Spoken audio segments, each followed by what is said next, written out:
बहुत लंबे समय से जिसका इंतजार था आपको, एआईए पीजीटी 2026 की एग्जाम डेट आ ही नहीं रही है, तो वो आ चुकी है। 22 अगस्त को आपको एग्जाम देना है। तो इस वीडियो में मैं आपको टोटल 40 दिन की स्ट्रैटेजी बताने वाली हूँ। आज 12 जुलाई है।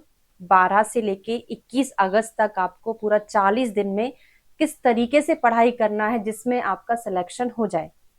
तो सबसे पहले आपको ये डिसाइड करना है कि मुझे केवल एग्जाम देना है और मेरा काम खत्म, या फिर आपको एग्जाम पास ही करना है। तो पहले ये डिसाइड करो, उसके बाद ही तैयारी शुरू करो।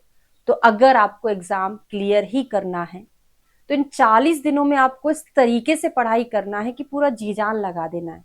और सबसे इंपॉर्टेंट बात, इस समय आपको ये बिल्कुल नहीं सोचना कि मैं मुझे फल क्या मिलेगा, मेरा सिलेक्शन होगा कि नहीं होगा।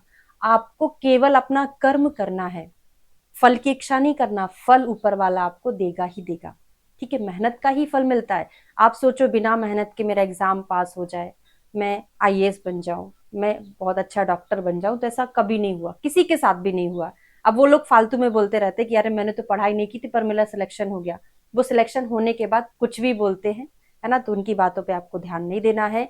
तो आज के इस वीडियो में पूरा मैं आपको डिटेल में समझाने वाली हूँ। अच्छे से आज के दिन से ही आपको लग जाना है। ठीक है। तो टोटल 24 घंटे हमारे पास हैं।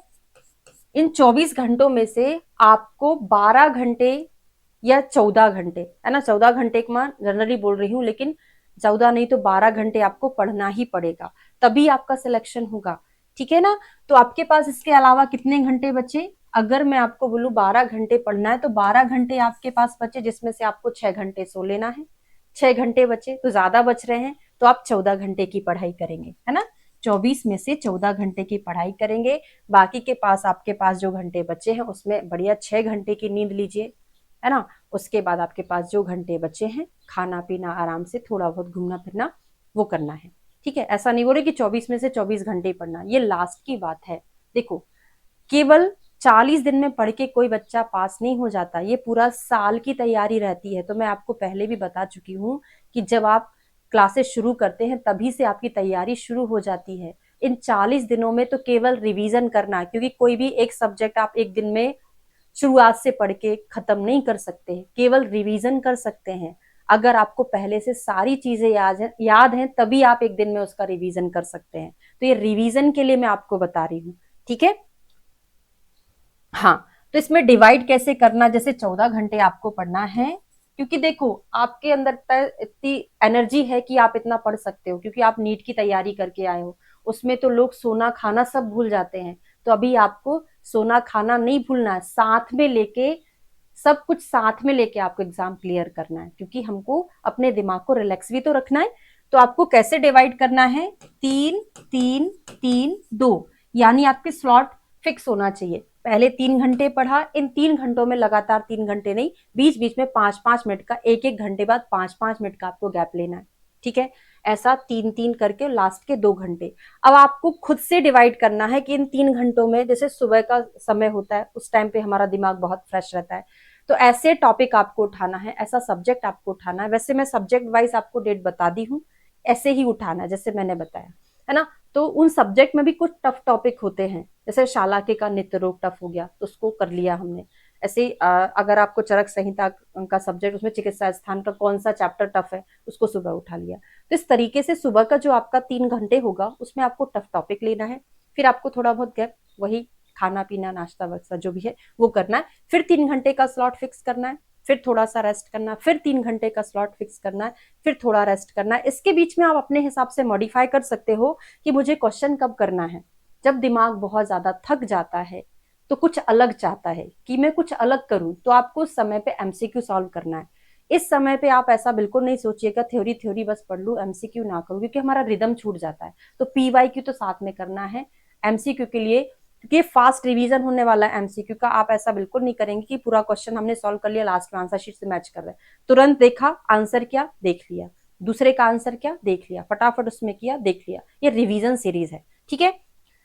तो ऐसा आपको डिवाइड करना है। तो ये जो मैंने आपको टाइम टेबल बताया इसी के हिसाब से आपको पढ़ाई करना है। जैसे आशीष आपका शुरू हो जाएगा, ठीक है, 12 तारीख है, तो 12 13 में आपको अब देख देख के लग रहा होगा कि क्रिया शारीर भी कर लू मैं 2 दिन में और मैं चरक सूत्र भी 2 दिन में कर लू। 2 दिन नहीं सोचना है आपको, 24-24 48 घंटे सोचना है।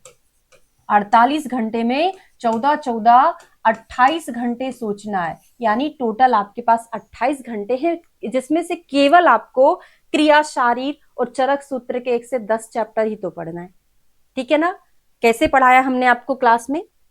चरक सूत्र का पहला चैप्टर खत्म, पहले के आपने एमसीक्यू किए थे, दूसरा खत्म, दूसरे के एमसीक्यू किए थे, पहला दूसरा का टेस्ट हो गया, 1 से 5 का टेस्ट हो गया, फिर 6 से 10 का टेस्ट हो गया, यानी क्लास में आपने इतनी बार उसको पढ़ लिया है, तो मैं मान के चलती हूं कि ये सूत्र स्थान को पढ़ने में आपको 4 घंटे से ज्यादा नहीं लगेगा। 1 से 10 चैप्टर तो आपके पास तो 2 दिन है, उसमें आपको यूपीएससी के 3 पेपर भी सॉल्व करना है पूरा टारगेट बना के, क्योंकि आप लोगों की ही डिमांड थी कि मैडम हमने बहुत टाइम टेबल बना लिया पर हम उसके हिसाब से चल नहीं पा रहे हैं, तो आप हमको एक टाइम टेबल बना के दो, है ना। और हाँ, ये तो मैंने आपको बना के दिया, इसके अलावा भी आप कुछ और एक्स्ट्रा करना चाहते हैं, जैसे यहाँ पे रसशास्त्र भैषज जी के लिए मैंने 2 दिन दिया, रसशास्त्र के लिए 2-3 दिन दिया, तो आप अगर वो नहीं कर पा रहे हो, क्योंकि वो सब्जेक्ट जो होते थोड़े टफ रहते हैं, द्रव्यगुण भी हम एक साथ 300 ड्रग नहीं पढ़ सकते, तो आप ऐसा कर सकते हैं कि रसशास्त्र भैषज जी कल्पना और द्रव्यगुण का पर डे एक आधा आधा घंटा आप सब में ऐड कर लो, उनको साथ में लेके चलो, उनको एक दिन नहीं पढ़ना है, ठीक है, क्योंकि उससे वो चीजें याद ही नहीं होगी आपको, है ना। तो क्या करना है आपको, जैसे मैंने बताया, क्या आप 3 घंटे में क्रिया शारीर कंप्लीट नहीं कर सकते? ये तो हमारा 1 दिन का स्लॉट था, 3 घंटे में तो क्रिया शारीर ही कंप्लीट हो जाता है, क्योंकि वात पित्त कफ हम कितना तो पढ़े, और सर ने भी आपको क्लास में कितनी अच्छी कोडिंग से पढ़ाया है ना। और क्रिया शारीर का अधिकतर संहिताओं में रिवीजन भी हो जाता है, तो बहुत आसान है। तो आप तो मुझे लगता है 1 दिन में ही कंप्लीट कर सकते हो ये, ठीक है। साथ में आपको क्या करना है, 12-13 को आपने बढ़िया अच्छे से आराम से क्रियाशारी चरक सूत्र कंप्लीट कर लिया। 13 तारीख को आपको केवल प्रीवियस ईयर के 3 पेपर सॉल्व करना है, और साथ में आपको सब्जेक्ट संहिता के एमसीक्यू, तो पूरा 1 दिन आपको एमसीक्यू के लिए निकाल लो, बाकी 1 दिन पूरा पढ़ने के लिए। अगर बोर हो रहे हो तो ऐसा भी कर सकते हो, क्रिया शारीर पढ़ लिया, उसके क्वेश्चन कर लिए आज, कल आपने चरक सूत्र 1 से 10 पढ़ लिया, उसके क्वेश्चन कर लिए।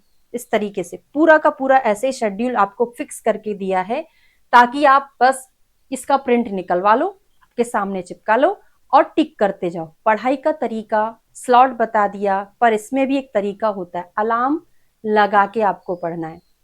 कैसे लगा के? जैसे आपने चरक सूत्र स्थान का पहला चैप्टर निकाला, आपने अलार्म लगा लिया, इस चैप्टर को मुझे कितने घंटे में कंप्लीट करना है, मान के चलो 1 घंटे में कंप्लीट करना है, आराम से हो जाएगा। अगर आपने ईमानदारी से पूरा 1 साल पढ़ाई की है तो 1 घंटे में चरक सूत्र हो जाएगा। मैं एक चीज आपको बताना चाहती हूँ, ऐसा नहीं कि मैं अपनी तारीफ कर रही हूँ, तारीफ बिल्कुल नहीं कर रही हूँ, आपको बता रही किस तरीके से आप ऐसा कर भी सकते हैं। तो जैसे मैंने खुद एग्जाम दिया था, तो उस समय मैं पढ़ाई करती थी, तो मैं 3 दिन में तीनों संहिता कंप्लीट कर लेती थी। 1 दिन में 1 संहिता, 1 दिन में चरक, 1 दिन में सुश्रुत, 1 दिन में भागवत रिवीजन। क्यों ऐसा पॉसिबल हुआ?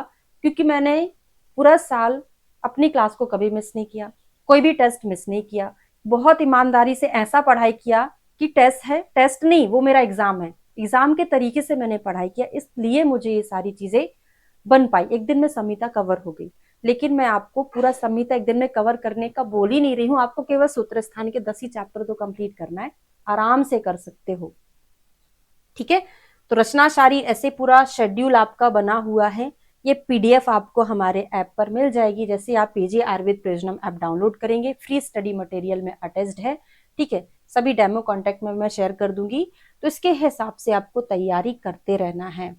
और मेरी बात को अच्छे से ध्यान रखिएगा, अलार्म लगा के पढ़ना है, क्योंकि हमारे दिमाग की एक कैपेसिटी होती है, एक फ्रिक्वेंसी होती है, पढ़ाई करते करते डिस्टर्ब हो जाता है, रसगुल्ला जलेबी खाने पहुंच जाता है ना, तो उधर नहीं पहुंचाना, उसको वापस लाना है कि भाई 1 घंटे में अलार्म बजने वाला है, तुझे जब तक ये पूरा कंप्लीट करना है। क्योंकि लास्ट रिवीजन जो होता है, अगर आप जल्दी जल्दी पढ़ाई कर रहे हो पर दिमाग थोड़ा सा इधर उधर हो गया, तो उधर उधर में जो चीजें आपको याद रहेगी ना गलत सलत, वो एग्जाम में लिख दोगे। तो गलत सलत चीजें नहीं करना है, आराम से अच्छे से पढ़ना है, ठीक है। और जल्दी ही पूरा एफएक्यू सेशन आपका यूट्यूब पर अपलोड होने वाला है ना, क्लासेस लेने वाली हूँ, शायद शेड्यूल भी अपलोड कर दूंगी। पहले भी मैंने किया था पर एग्जाम डिले हो गया था तो उसको बंद कर दिया था, अभी हम फिर से शुरू करने वाले हैं, जिसमें आपके सारे सब्जेक्ट के मोस्टली पूछे जाने वाले क्वेश्चन डिस्कस करेंगे। उसके साथ संहिता के पूरे स्थान वाइज डिस्कस करेंगे, स्थान में भी कुछ डिवाइडेशन करके करेंगे। तो ये सारी चीजें हम वो भी जल्दी करने वाले हैं। तो अभी से प्रिंट निकलवा लीजिए इसका, और एग्जाम की तैयारी के लिए लग जाना है। अब कुछ सोचना नहीं, सोचने का समय खत्म हो गया। आपको 1 साल मिला था सोचने के लिए, है ना। अब केवल आपको रिवीजन करना है। Okay, thank you so much. मिलते हैं अगले वीडियो में FAQ के साथ। ऑल द बेस्ट, अच्छे से पढ़ाई करिए और एग्जाम को क्लियर करिए। Thank you.